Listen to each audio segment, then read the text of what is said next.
इस वीडियो में मैं जिस विषय के बारे में बात करने जा रही हूँ, वो जीव विज्ञान के सबसे रोचक विषयों में से एक है और वो है प्रजातियों के बीच जीवन चक्र, जीवन काल और प्रजनन दर में पाए जाने वाले विविध रूप। उदाहरण के लिए हमारे पास यहाँ तीन अलग-अलग प्रजातियां हैं। सबसे बाईं ओर है अफ्रीकी हाथी। शायद आपको पता होगा कि अफ्रीकी हाथी एक बहुत लंबा जीवन जीता है, विशेष रूप से यदि वो जंगली वातावरण में हो तो। वो कई दशकों तक जीवित रह सकता है, 40, 50, यहाँ तक कि 60 वर्षों तक। इनका जीवन चक्र आधुनिक मानव जीवन चक्र से कई मायनों में मेल खाता है। अपने जीवन के पहले 10 वर्षों तक वो अपने माता पिता पर बहुत अधिक निर्भर रहते हैं। उसके बाद वो किशोरावस्था में प्रवेश करते हैं, जैसा कि हम मनुष्यों में होता है। इस अवस्था में सैद्धांतिक रूप से वो प्रजनन कर सकते हैं, लेकिन वास्तव में ऐसा नहीं करते और वो तब भी कुछ हद तक निर्भर ही होते हैं।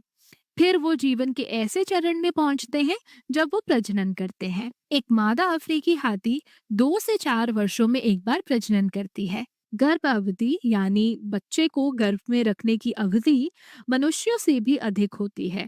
जहां मनुष्यों में ये लगभग 9 महीने होती है, वहीं अफ्रीकी हाथी में ये 22 महीने होती है और इसी कारण वो लगभग 2 से 4 साल में एक बार ही बच्चे को जन्म दे सकती है। अब आइए एक दूसरी प्रजाति पर नजर डालते हैं, खरगोश। हाथी और खरगोश आपको भले ही बहुत अलग दिखे, लेकिन यदि पूरे जीवन जगत को देखें तो वो दोनों स्तनधारी हैं और आपस में काफी नजदीकी संबंध रखते हैं। यहाँ हमारे सभी उदाहरण जैसे अफ्रीकी हाथी, खरगोश और सैल्मन मछली ये प्राणी हैं, लेकिन मैं जिस बारे में बात कर रही हूँ वो सभी जीवों पर लागू होता है, जीवाणु से लेकर वृक्षों तक। इन सभी की प्रजनन दर यानी प्रजनन क्षमता या फेकंडिटी में और जीवन काल में भी बहुत अधिक अंतर होता है। फेकंडिटी यानी किसी जीव के प्रजनन की दर। अब यदि हम खरगोश की बात करें तो उसके जीवन काल की अवधि कुछ सालों की होती है, लेकिन हाथी के विपरीत जहां हाथी को प्रजनन की अवस्था में पहुंचने में जीवन के पहले 10, 15 या 20 वर्षों का समय लगता है, वहीं एक खरगोश पैदा होने के कुछ महीनों के भीतर ही प्रजनन करने लगता है, लगभग 4 से 5 महीने में। एक बार जब मादा खरगोश प्रजनन की अवस्था में पहुंच जाती है, तो वो बहुत अधिक संख्या में बच्चे पैदा कर सकती है। उनकी फेकंडिटी बहुत उच्च होती है। हर बार जब एक मादा खरगोश बच्चे देती है, तो उसमें 1 से 14 बच्चे हो सकते हैं। और ना सिर्फ ये, बल्कि वो ये प्रक्रिया हर महीने दोहरा सकती है, यानी हर महीने एक बार।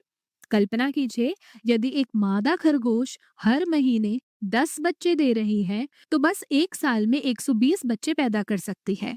और इसमें से यदि आधे बच्चे मादा हुए, तो वो भी कुछ महीनों में प्रजनन की अवस्था में पहुंचकर उसी दर से बच्चे पैदा करने लगेंगी।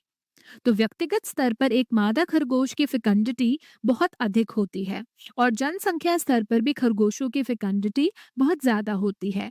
अब हम तीसरे उदाहरण पर आते हैं, सैल्मन मछली। सैल्मन की कई प्रजातियां होती हैं, लेकिन सामान्य रूप से उनका जीवन चक्र कुछ इस प्रकार होता है। वो किसी शांत बहाव वाली नदी या धारा में जन्म लेती हैं। एक बार जब सैकड़ों या हजारों की संख्या में बच्चे पैदा होते हैं, तो वो बहते हुए नदी से होते हुए सागर की ओर बढ़ते हैं। सागर में वो कई वर्षों तक केवल वृद्धि में समय लगाती हैं। उस दौरान वो प्रजनन नहीं करती। फिर जब वो तैयार होती हैं, तो वो उसी नदी की ओर वापस जाती हैं जहां वो जन्मी थी। नदी में वापस जाकर वो प्रजनन करती हैं, नर और मादा दोनों। मादा अंडे देती है, नर उन अंडों को निषेचित करता है और फिर वो मर जाते हैं। यानी एक ही बार प्रजनन और उसके तुरंत बाद मृत्यु। ये एक विशेष प्रकार का जीवन चक्र व्यवहार है, जिसे कहा जाता है सैमल पैरिटी। सैमल का अर्थ होता है एक बार और पैरिटी का अर्थ है उत्पन्न करना, यानी एक बार प्रजनन करना और फिर मर जाना। अब आप सोचेंगे कि यदि ये सेमल प्रजनन है, तो हाथी और खरगोश जैसे जीवों को क्या कहेंगे, जो कई बार प्रजनन करते हैं? उन्हें कहा जाता है पुनः प्रजनन, यानी कि आइटेरोपैरिटी। आइटेरो का अर्थ है दोहराना और पैरिटी यानी उत्पन्न करना। तो आइटेरोपैरिटी का अर्थ हुआ बार बार प्रजनन करना। हाथी और खरगोश दोनों आइटेरो प्रजनन करते हैं। अब सबसे रोचक बात यह है कि प्रकृति ने इन विभिन्न रणनीतियों को क्यों चुना। हर जीव के जीवन चक्र, जीवन काल और प्रजनन दर में इतनी भिन्नता क्यों है? ये सवाल मैंने बहुत छोटी उम्र में सोचना शुरू किया था कि आखिर क्यों कुछ जीव बहुत लंबा जीवन जीते हैं और कम बच्चे पैदा करते हैं, और कुछ जीव छोटा जीवन जीते हैं लेकिन बहुत ज्यादा बच्चे पैदा करते हैं। इसका उत्तर एकदम स्पष्ट नहीं है, लेकिन एक रूपरेखा समझने के लिए हम प्राकृतिक वर्ण यानी कि नेचुरल सिलेक्शन को एक डिब्बे की तरह सोच सकते हैं। इस डिब्बे में कई निवेश जाते हैं, जैसे ऊर्जा की उपलब्धता, भोजन की उपलब्धता, शिकारियों का डर, बीमारियों की आशंका। हर जीव को इन सभी से जूझना पड़ता है। भोजन ढूंढना, बचाव करना, बीमारियों से लड़ना, ये सभी चीजें उस पर असर डालती हैं कि उसके जीन कौन से चयनित होंगे।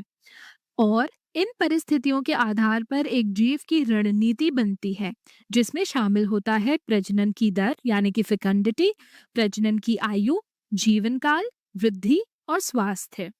हर जीव को किसी न किसी चीज का त्याग करना पड़ता है।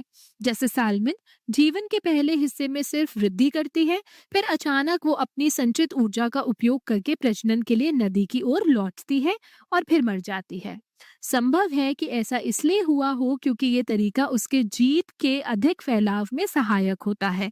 जैसे कि नदी में मरने के बाद सैल्मन पानी को पोषक बनाती है, जिससे उनके बच्चों को नीचे बहने में आसानी हो। ये भी एक त्याग है। सैल्मन हजारों अंडे देती है, लेकिन उनमें से केवल कुछ ही अगली पीढ़ी तक पहुंच पाते हैं, जबकि हाथी केवल एक ही बच्चे पर बहुत सारा ध्यान और संसाधन खर्च करता है, और उस एक बच्चे के जीवित रहने की संभावना बहुत अधिक होती है।